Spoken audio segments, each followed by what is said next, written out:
Sebagai negara agraris, perekonomian di Indonesia sangat bergantung pada sektor pertanian. Bahkan, lebih dari 27 juta penduduk di Indonesia memiliki mata pencaharian sebagai petani.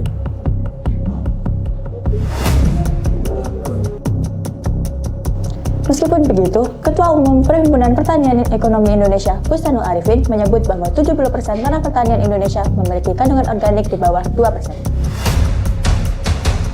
Salah satu faktor penyebab terjadinya hal ini adalah penggunaan pupuk kimia yang berlebihan dapat merusak struktur tanah. Sebaliknya, penggunaan pupuk organik mampu memperbaiki struktur tanah, memperkaya unsur hara, dan juga memperbanyak kapasitas simpan air dan juga karbon dalam tanah. Namun, penggunaan pupuk organik masih menghadapi berbagai permasalahan.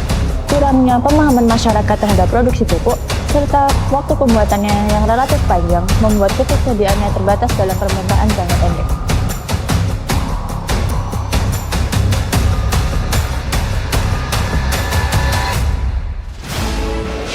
Oleh karena itu, kami tim Romansa dari Mandua, Kota Malang mempersembahkan NOTTER, Natural Organic Waste Composter, Komposter otomatis berbasis IoT Bertenaga Surya untuk meningkatkan produktivitas pupuk. Di Indonesia, limbah organik menjadi komponen terbesar dalam timbunan sampah. Menurut data KLHK, sebesar 41,27% sampah nasional terdiri dari limbah organik. NOTTER hadir sebagai solusi dengan memanfaatkan perkembangan teknologi untuk memproduksi pupuk kompos dari proses konversi limbah organik. Alat ini dapat membantu mempercepat dan mempermudah proses kepengomposan.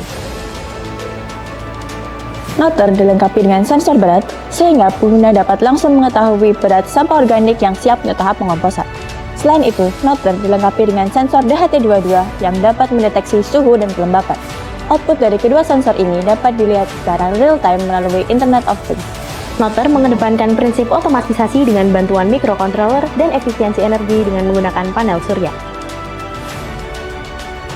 Pengolahan bahan dasar diawali dengan proses heating yang bertujuan untuk menyesuaikan kadar kelembapan pada kompos dan juga mengatakan bakteri termofili.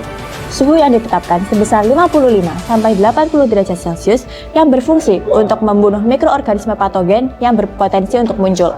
Lalu proses dilanjutkan ke tahap cooling guna memastikan suhu kompos yang ideal. Proses heating dan cooling ini juga dibersamai dengan proses grinding, yakni pemutaran drum yang dilengkapi dengan bilah pisau di setiap sisinya. Proses tersebut bertujuan untuk memecah partikel-partikel limbah agar dapat menjadi kompos yang sesuai dengan standar. Selain itu, proses grinding memungkinkan penyaluran suhu dan juga aerasi yang lebih merata. Setelah itu, bilah pisau yang terdapat di setiap sisinya bertujuan untuk mencegah pupuk kompos yang sedang diolah agar tidak terpental keluar. Seluruh proses dapat dipantau secara real-time melalui website menggunakan Internet of Things dengan protokol komunikasi MQTT dan model komunikasi Publish-Subscribe. Sedangkan web service dan MQTT handler berkomunikasi menggunakan protokol REST API. Hasil data akan ditampilkan di dashboard menggunakan protokol komunikasi HTTP. Sekian pemaparan dari kami, besar harapan kami agar dapat melanjutkan ke jenjang berikutnya. Terima kasih dan mohon maaf. Wassalamualaikum warahmatullahi wabarakatuh. With NOTTER, nothing's wasted, make composting easier.